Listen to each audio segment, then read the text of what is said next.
Today's podcast is brought to you by Audible. Get a free audiobook download and 30-day free trial at audibletrial.com/spookshow. Then go over to morbidlybeautiful.com as we are now part of the Morbidly Beautiful Podcasting Network.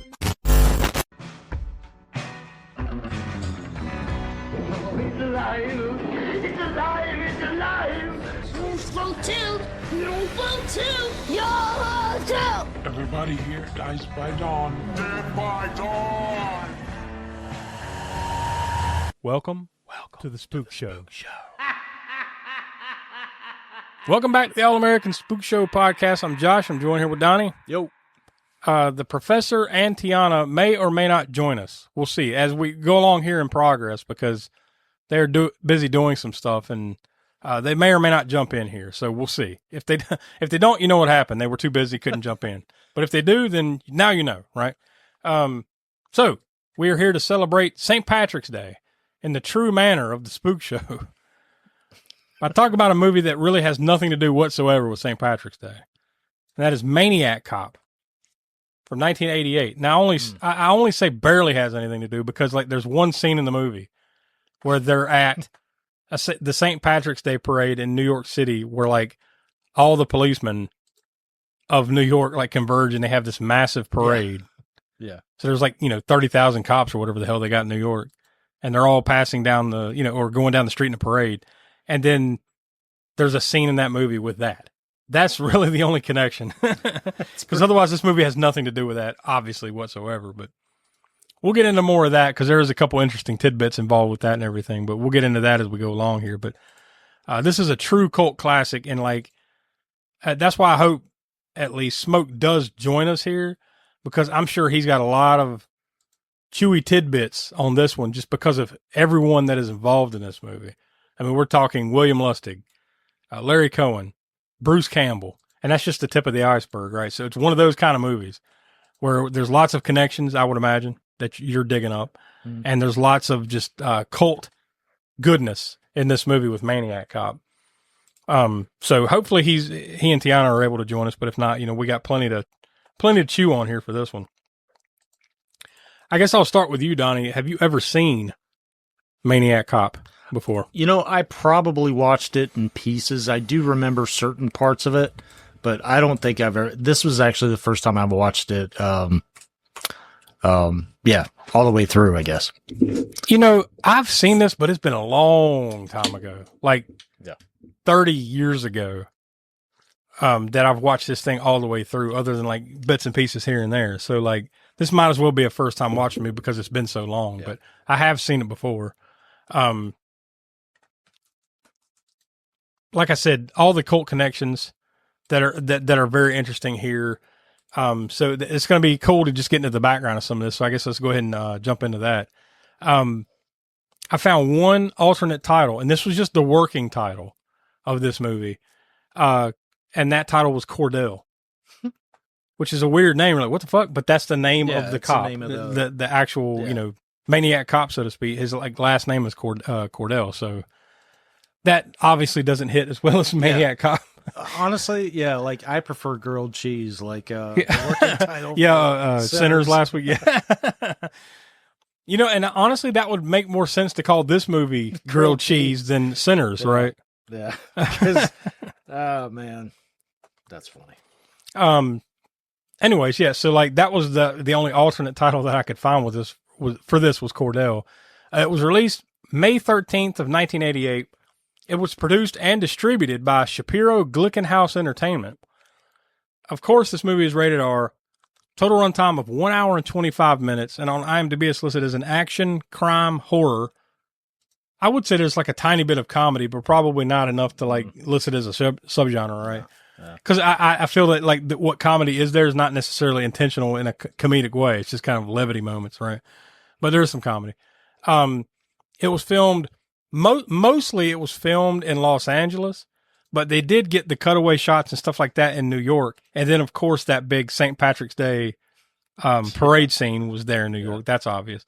From August to October 7th of 1987, this was filmed for a budget of just a little over $1 million. And it only went on to a worldwide gross of $671,000.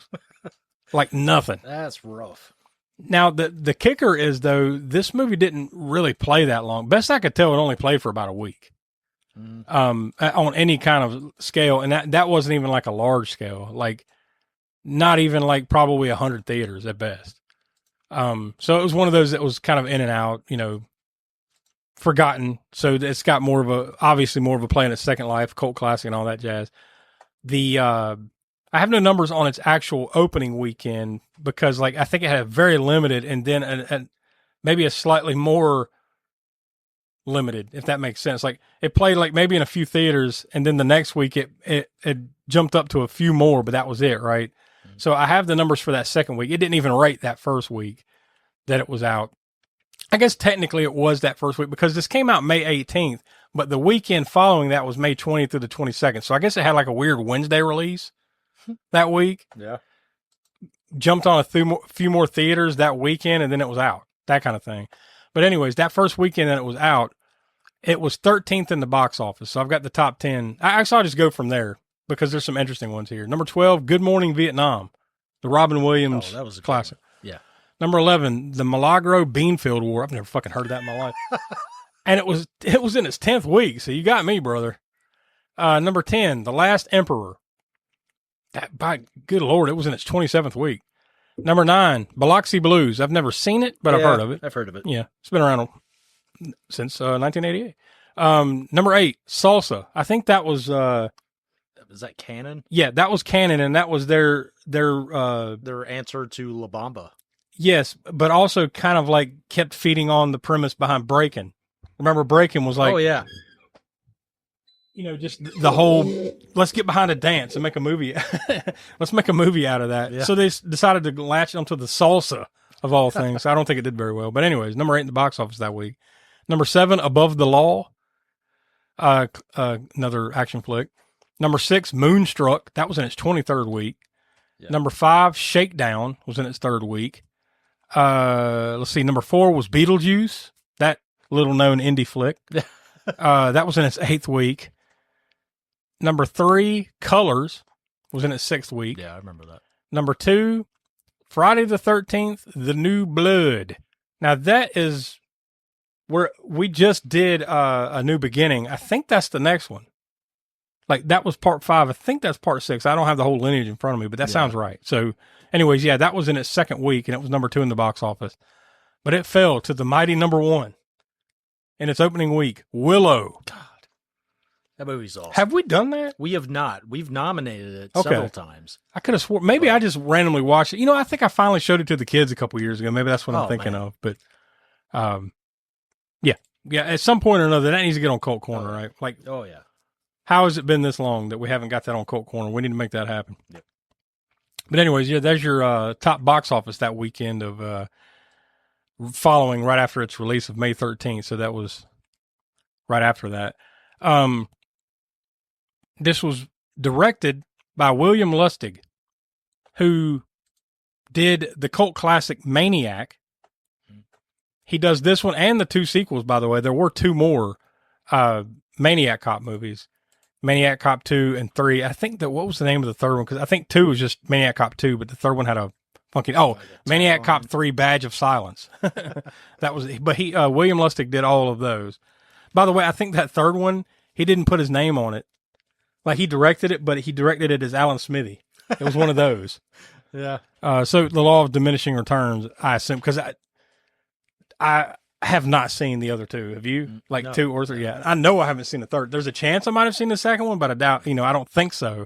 But I know I haven't seen the third one. So Alan Smithy was William Lustig. He did that. But the other thing that a lot of people probably these days would know William Lustig for, besides Maniac, would be the fact that he is kind of the purveyor of the Blue Underground DVD Blu-ray line. Like, I think it's Anchor Bay or something, whatever the lineage of all that shit. Yeah, William Lustig is the guy that's like the curator, so to speak. Like, he's the guy that selects those like lesser known flicks, maybe kind of like this one, to put out on that Blue Underground label that, people love to watch and collect and all that stuff. So there's Mr. Lustig.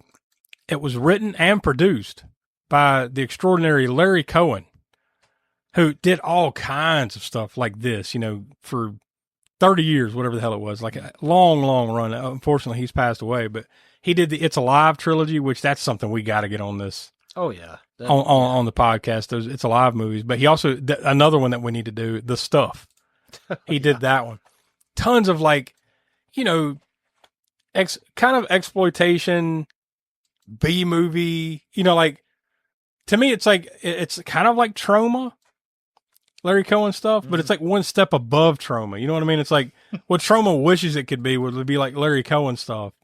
His stuff's more entertaining, but a lot of it is like New York, gritty, 70s, 80s vibes of a lot of his shit. And almost all of them have some kind of like police procedural element to it, like not full on like CSI, NCIS, all this bullshit now, but like in that gritty, corny kind of 70s, 80s grindhousey kind of way. A lot of his movies like Q the Winged Serpent, stuff like that. That's Larry Cohen.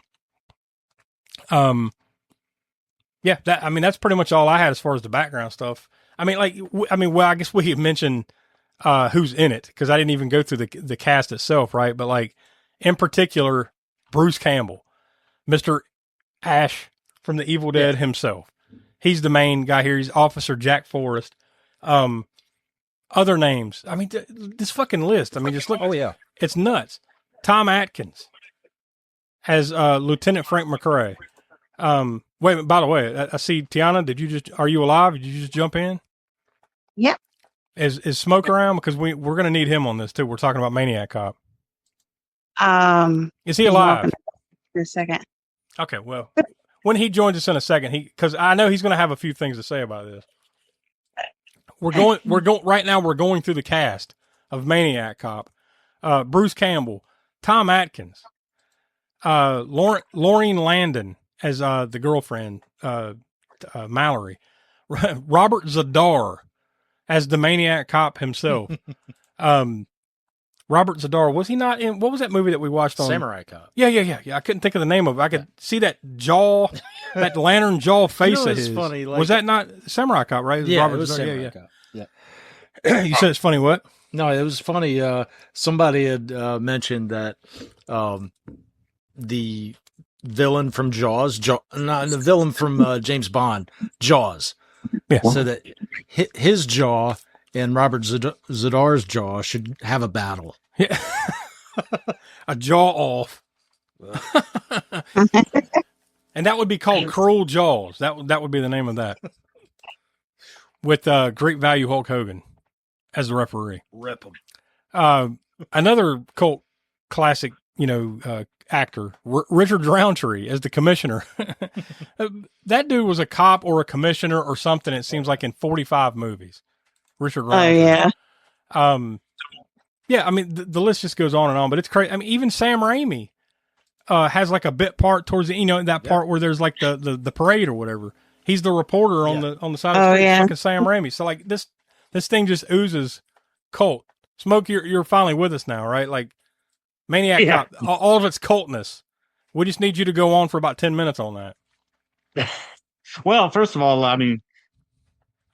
it's the director. William Now I'm Lustig. blanking on his name. William Lustig. William Lustig. Yes. It's. I don't know. This might be unpopular opinion for me, but it's like when I see William Lustig's name, you expect kind of like something like Maniac or Vigilante, right? I don't know if y'all ever seen Vigilante. Huh. That was one of his earlier movies too. That gritty, grimy grindhouseness, right? This is totally a different type of thing. And this is more in the video age, right? Even though it probably played in theaters, I guess. Yeah, Maniac Cop. Yeah, we just talked about that a few minutes ago, like very briefly. This did play in theaters, but like not many theaters, and maybe for like a week, 2 at most. But I think it was only like for a week. It was in and out. Oh, okay. So yeah, it's very much of the video age rather than the grindhouse, age for William Lustig. So it's and it's got, even though it's got a great cast and everything, it's I enjoy this movie, but it's probably definitely anybody. We did Maniac right on the show proper, or did we do it on Grindhouse? I think we did it on Grindhouse Gutter. Grindhouse Gutter. I could be wrong, but I think so, yeah. Might be. But that movie's one of my absolute favorite slashers, and it's just so it's also the difference is the grittiness of the gore and everything. Like this movie's got some gore in it, but you look at Maniac and it's like it's in that definite grindhouse, disturbing kind of gore stuff. I mean, not to mention the misogyny in that movie. I guess it's a misogynistic like I think woman killing. I think the major difference is Joe Spinell. Between if you're just gonna point out one thing, yeah. So it's just got that grimy, grittiness to it or whatever. And this one's more polished. And again, like I said, of the video age, right? Because you're talking about 1980 versus 1988. Yeah. So, but yeah, it's the cast. I mean, damn, Bruce Campbell. You already talked about Richard Roundtree. Yep. And, Tom Atkins. Tom Atkins, of course. Yeah. I mean, it's got a great cast, and it's fun and it's cheesy and it's all that stuff. So it's just not my favorite of William Lustig's movies. I think if somebody else had directed this, probably would have.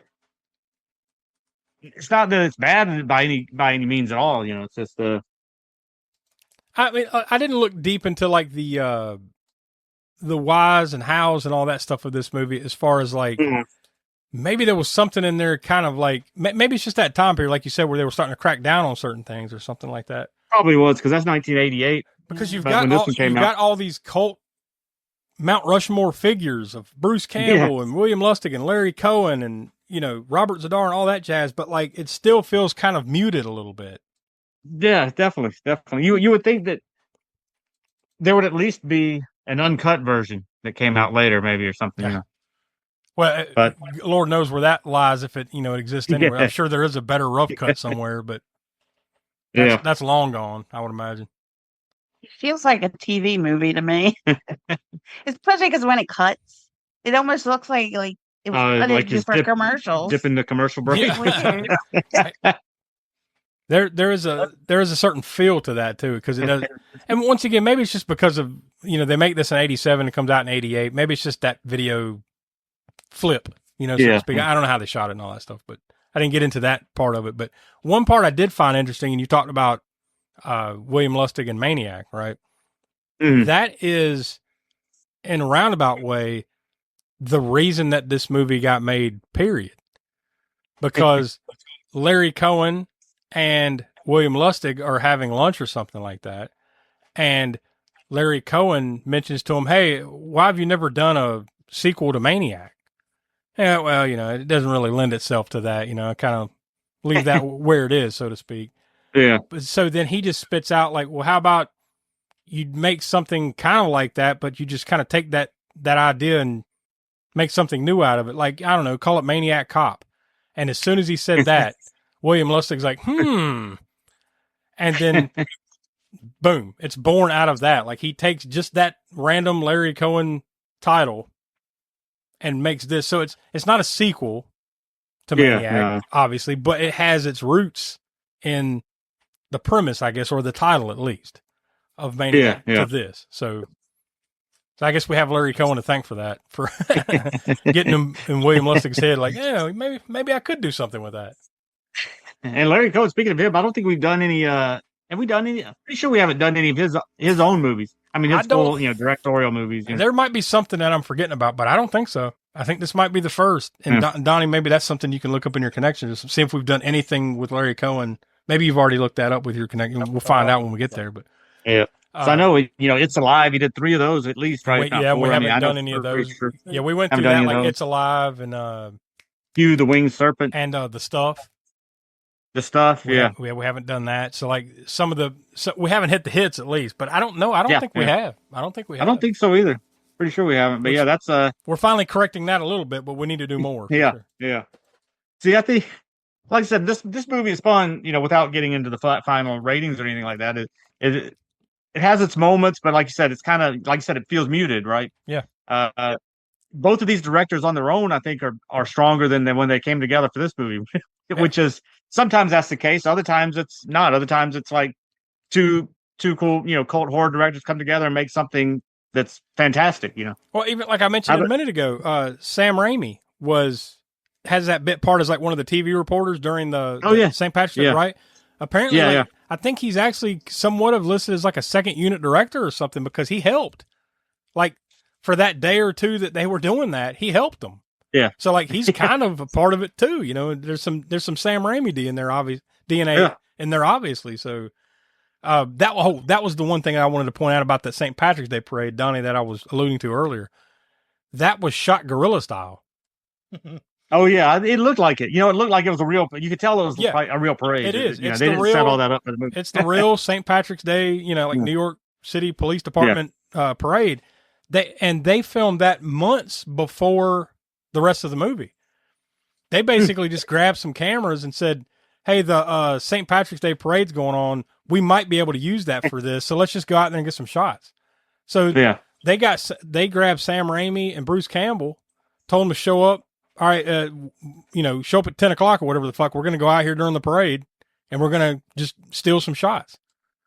And they shot all that guerrilla style, just stole the shots of the cops, you know, in the parade and all that stuff. And then I think they involved like Sam Raimi, obviously that part. And then they got Bruce Campbell to run around in like different outfits or something, depending on how they wanted to use it. A couple of people walking by with the fuck the cop signs or whatever it was. Remember, right? Yeah. And then boom, like they get out of here. And then, so they straight up shot. So that, but I only point that out to say, like, that's the only connection to St. Patrick's Day this movie has.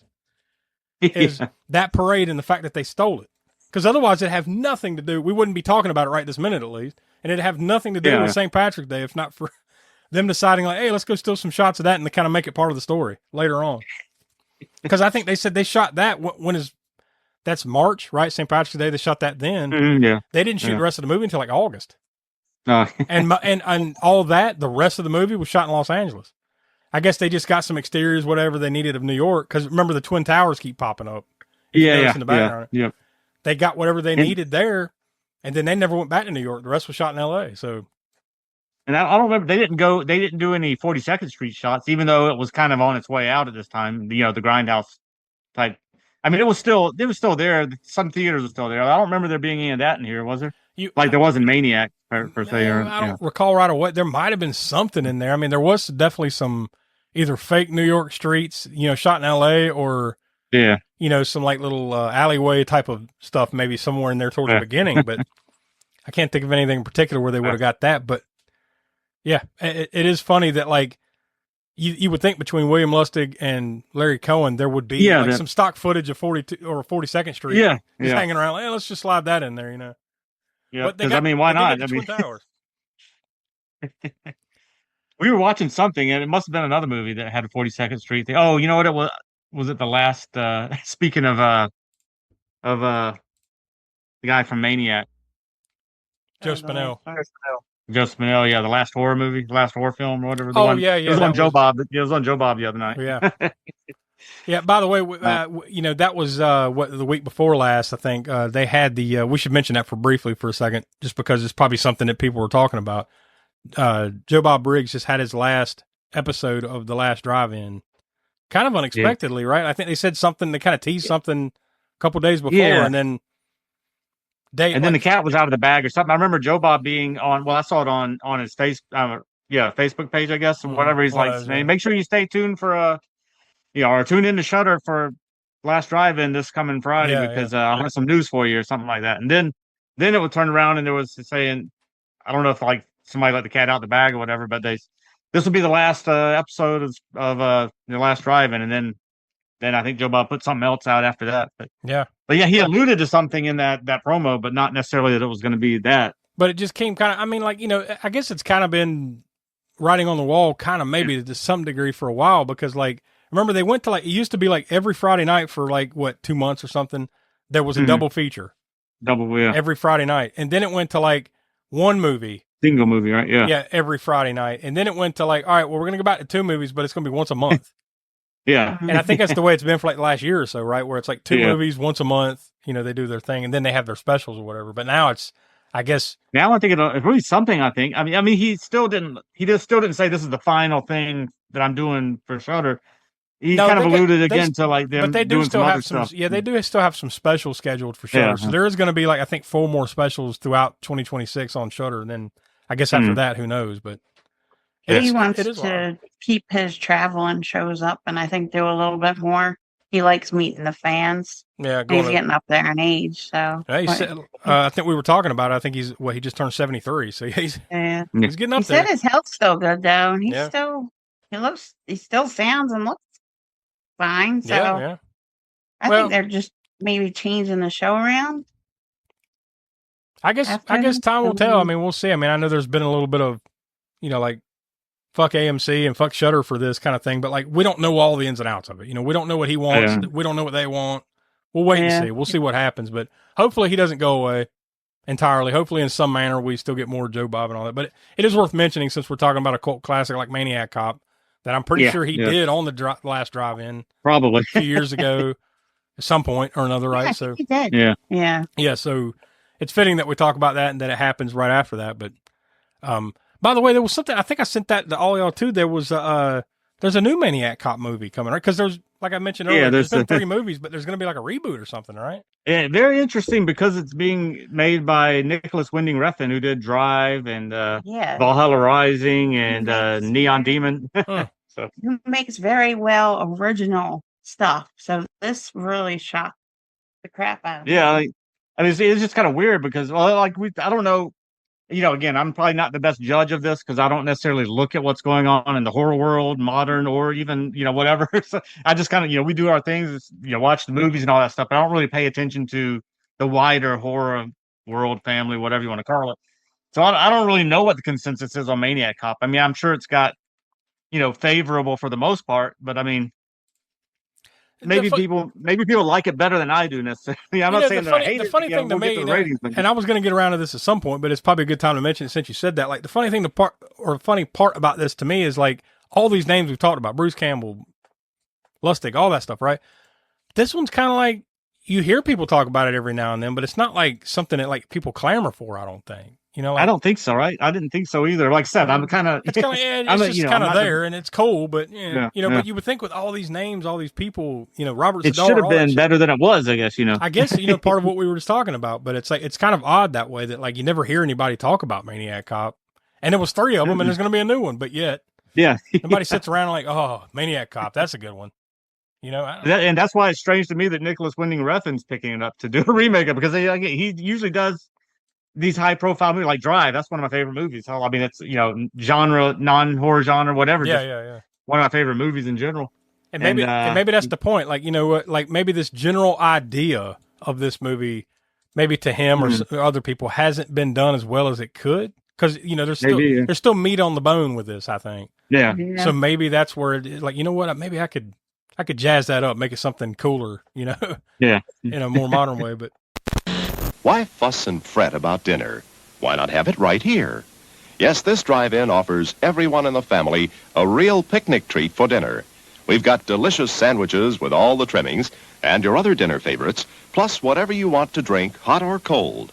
Come early before the show starts, or eat while you're being entertained, or at intermission time. So why fuss? Give your family a tasty dinner at this drive-in.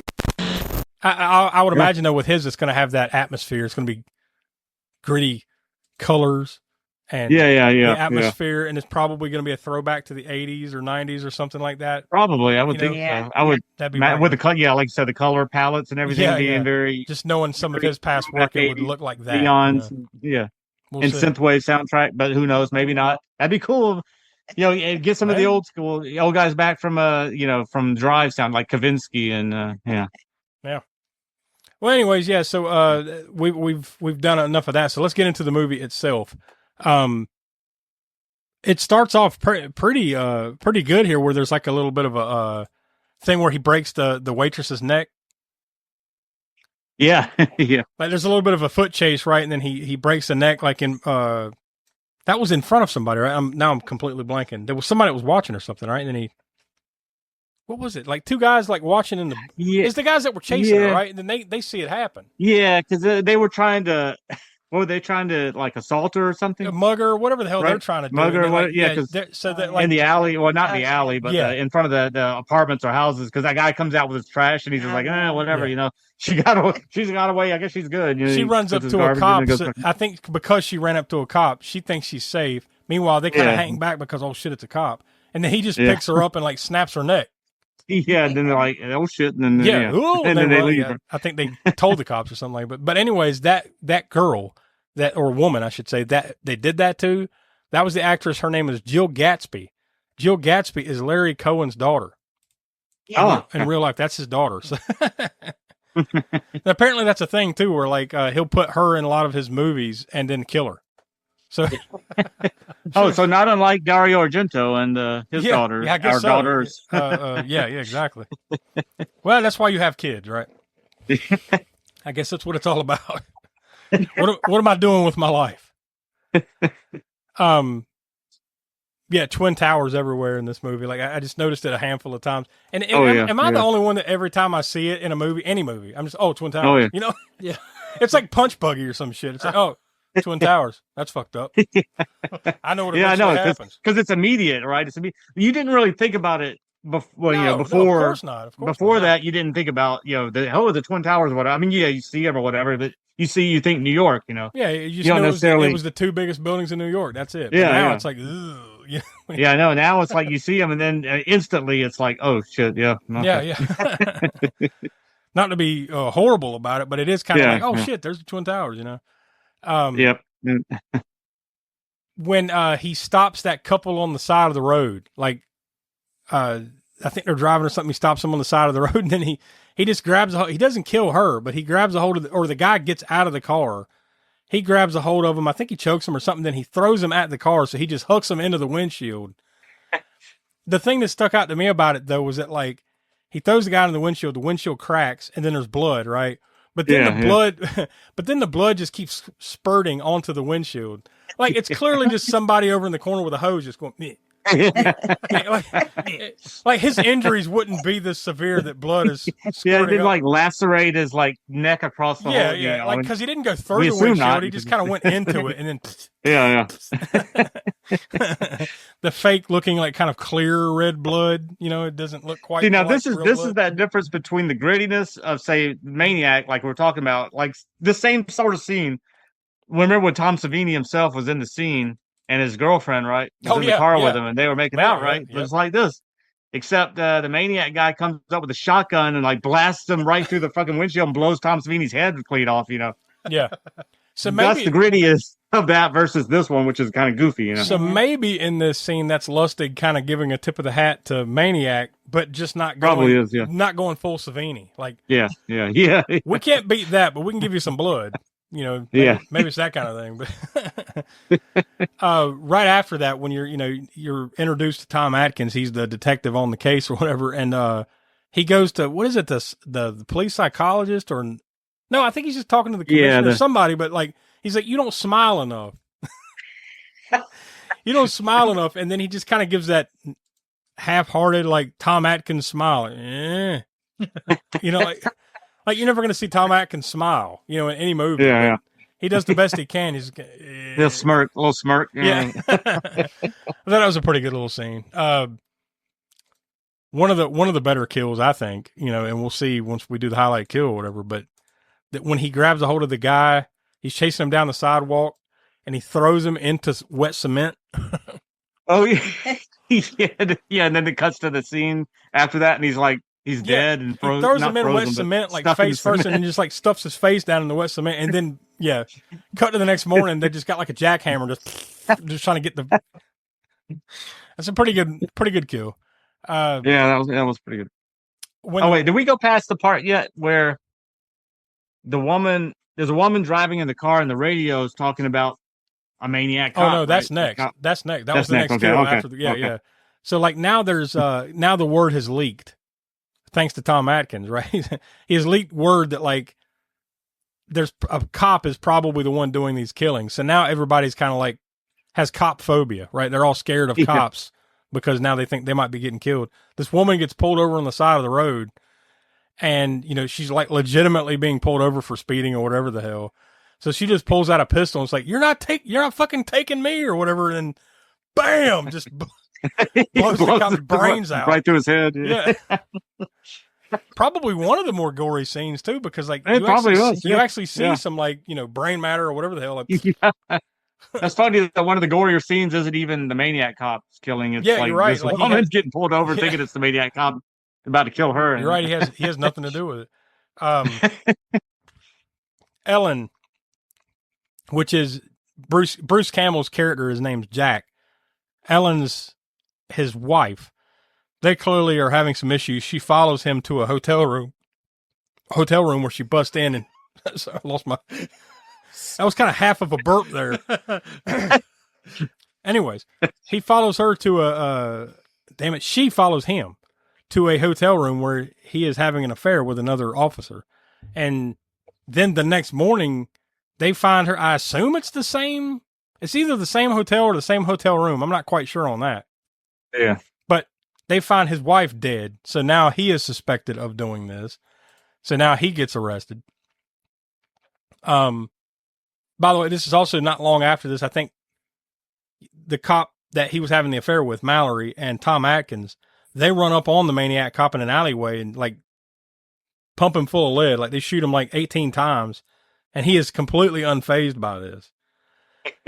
By the way, like 95% of the movie, you don't see the Maniac Cop's full face.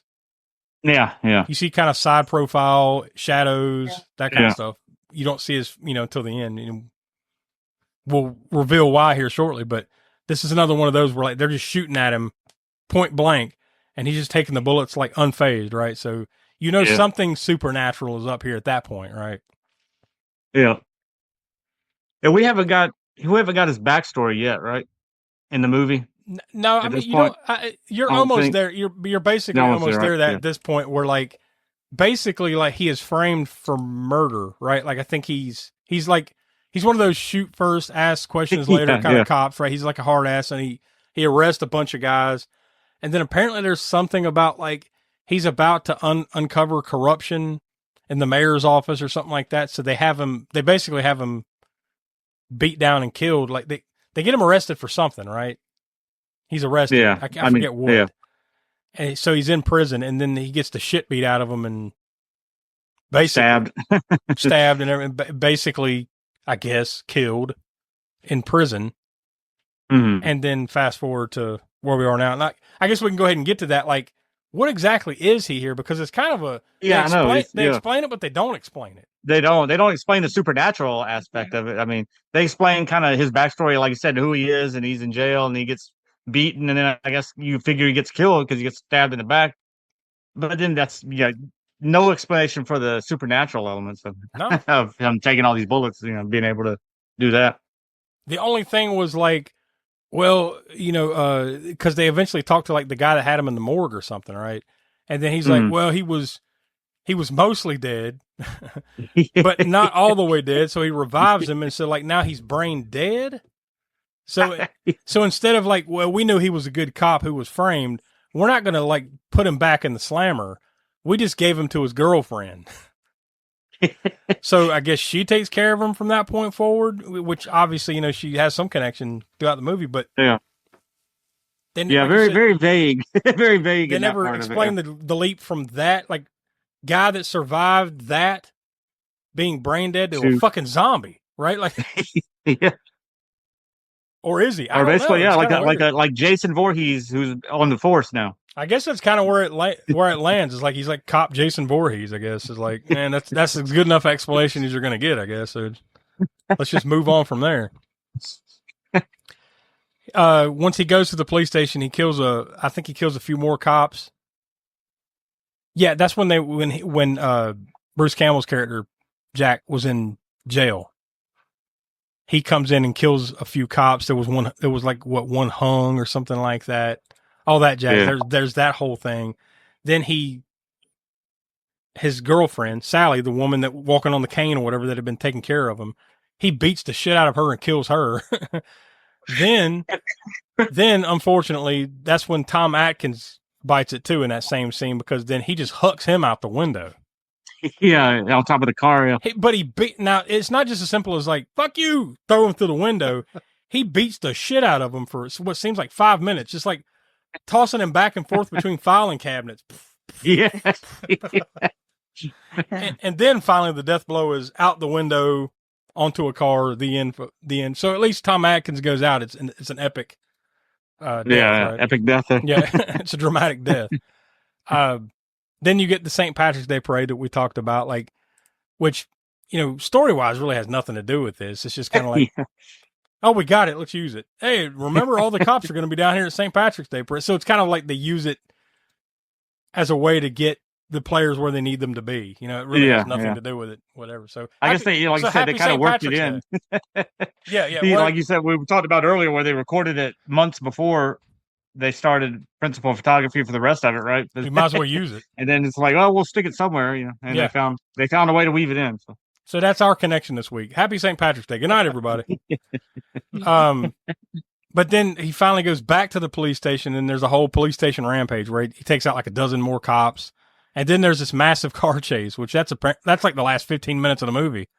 Just this huge car chase where he's in the police van. They're chasing everybody around, all that shit. But it eventually leads to the police van going to wherever the hell I guess he was holed up at. And him and Jack, Bruce Campbell's character, have the final confrontation. And as he's on the side of the van, the Maniac Cop, Cordell, just kind of drives it off the end of a dock. After he gets impaled, right? Or is it right before? I think right before he gets impaled by like a beam or pole or something. Yeah.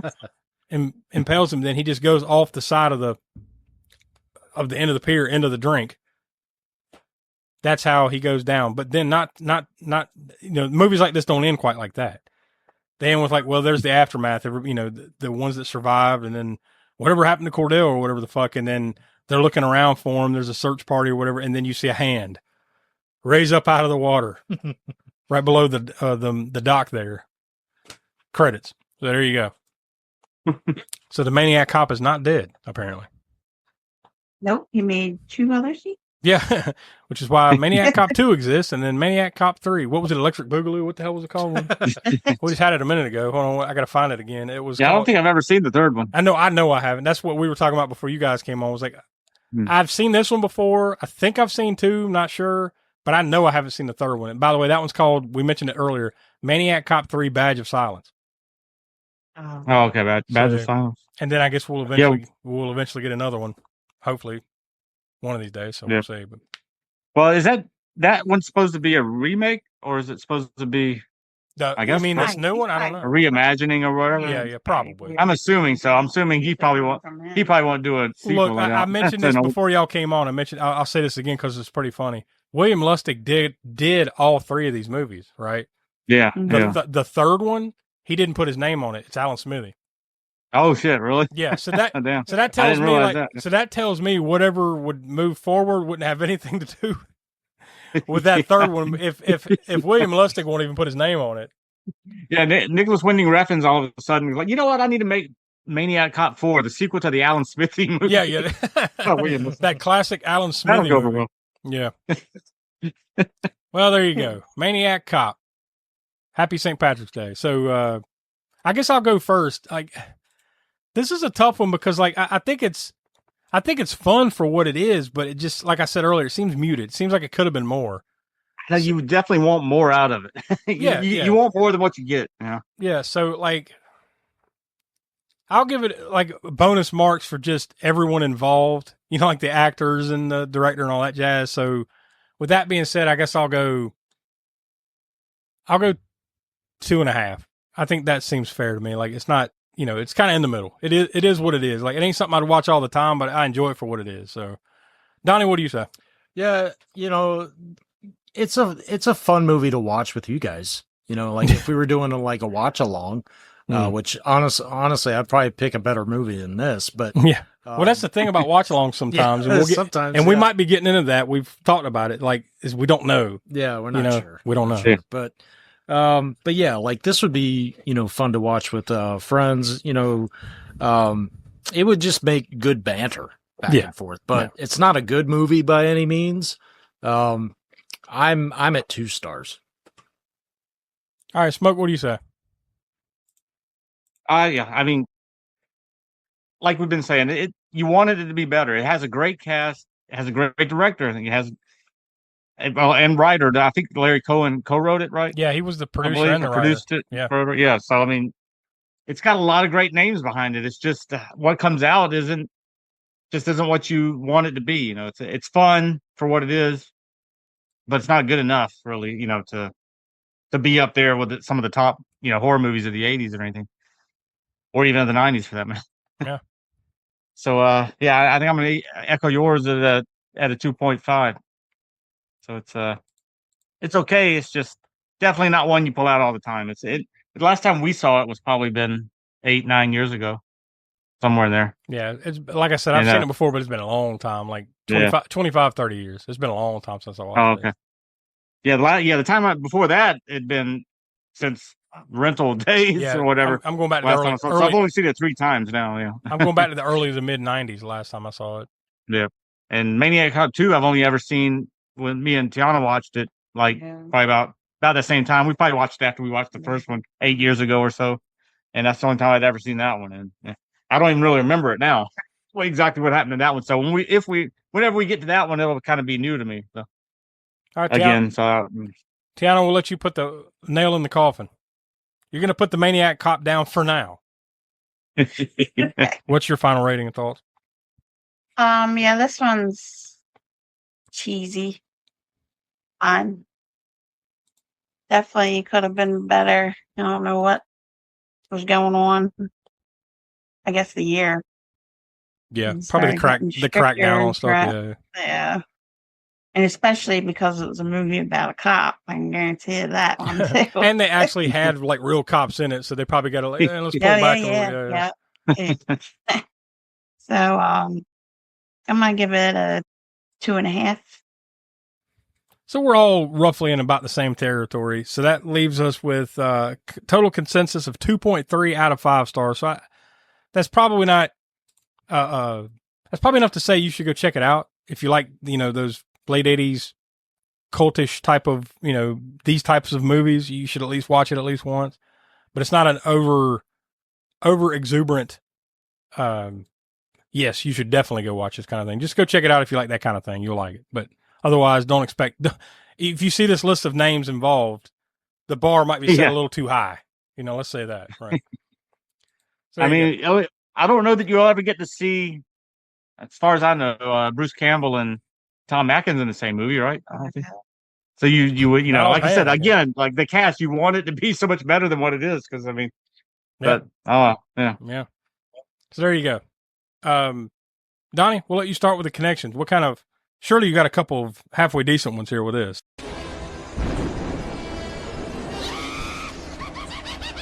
Connections from the crypt.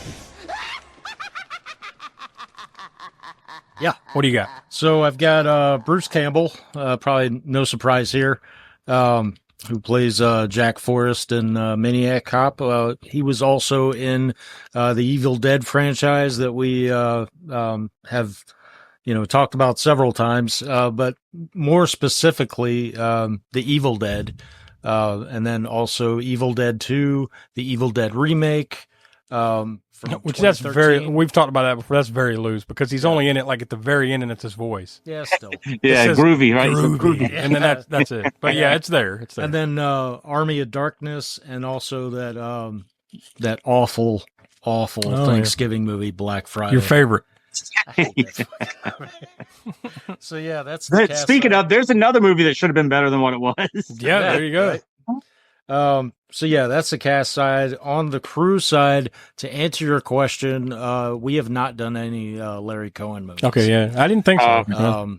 But on the crew side, so there's composer Jay Chataway, who had also worked on Invasion USA when we did that. Missing in Action, we did that. And Braddock, Missing in Action 3. So he's all up in the canon. Yeah. At least that Chuck Norris. Yeah, that little trio. The Chuck Norris and actually, corner of canon. We haven't done Maniac on the show proper, so that's not part of the connections, but he did do the soundtrack to Maniac as well. There you go. Well, that just means there'll be more connections for Maniac once we finally swing back around to that proper. Then I think he did a soundtrack for Star Trek. I don't remember which one. I don't know if it was a movie, one of the later movies, or a series or something. Mm-hmm. Yeah, I forget which one. Yeah, Deep Space Nine, Voyager, something like that. Yeah, he said it was one of the series. Yeah. Yeah. All right, Tiana, what you got for the kill count? What could you find?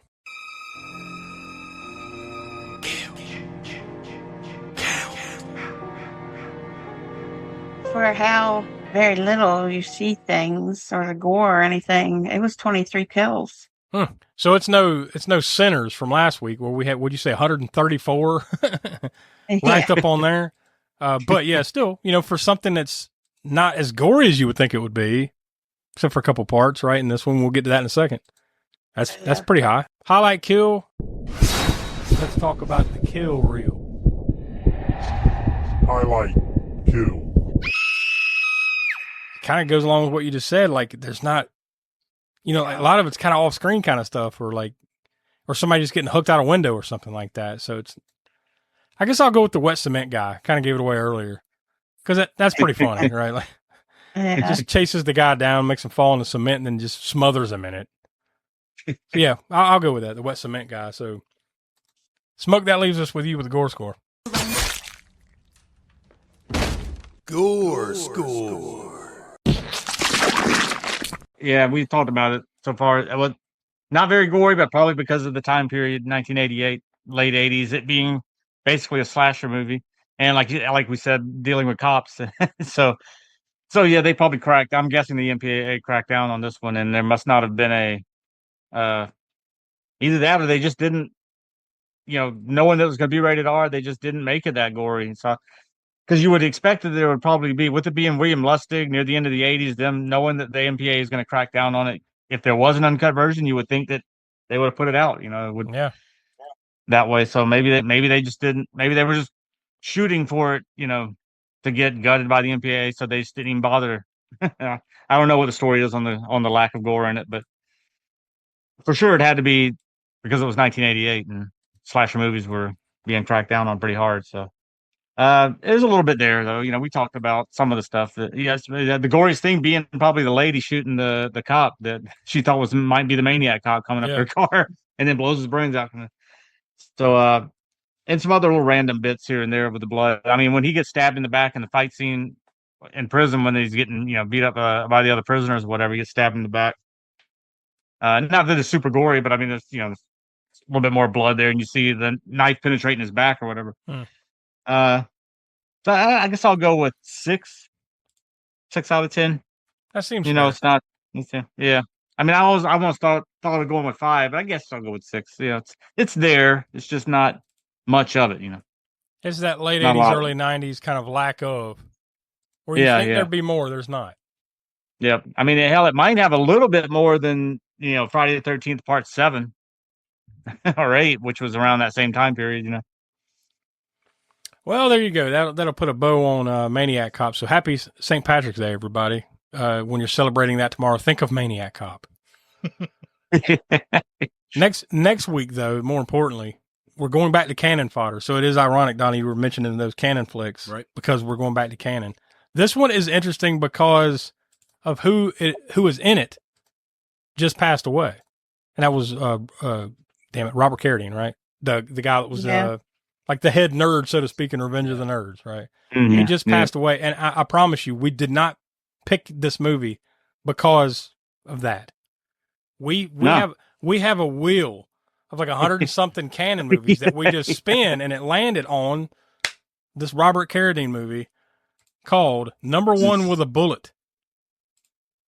So it's weird. I don't know if that's the only one, but I would assume this is probably the only movie that Robert Carradine was in from canon. Maybe. I mean, maybe because it has. This is weird. Oh shit! I'm blanking on who's in it with him. Ah shit! I mean, we'll get into it next week. It's another big actor, but it's just like, what the hell? Like this is random, but in the canon way, right? Yeah. But once again, what are the odds? I'm telling you, trust me. My hand on a stack of Bibles. We did not plan this. Right after Robert Carradine's death, to do a Robert Carradine movie, and one that's not a Nerds movie. Don't you think? Yeah. If we're going to plan it, it would have been one of the Revenge of the Nerds movies, but no. So there you go. So we're heading back to canon fodder and onward and upward after that. We got some cool stuff lined up.